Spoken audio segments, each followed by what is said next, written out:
Ayan, at magpapatuyo kami ng damit sa laundry. Tara! Ayan guys. Diba, naglalaba na siya.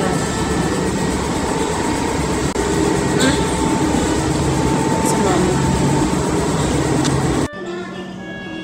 Ayan. Tapos na. Ayan ang uniform ni Hana. Suot mo na.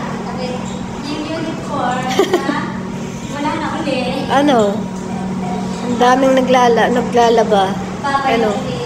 Ang laki ng labahan dito. Ang tuyo na yung damit niya.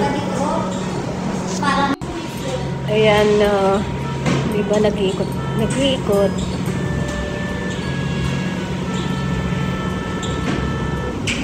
Eto, wala pa. Wala pa yung may-ari. Hindi pa kinukuha. Ayan. Dryer.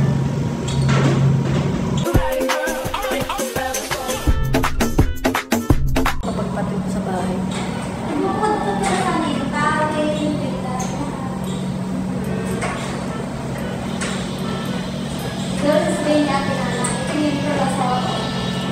Alin?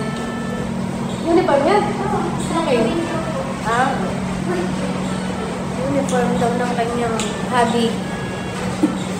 Habibi.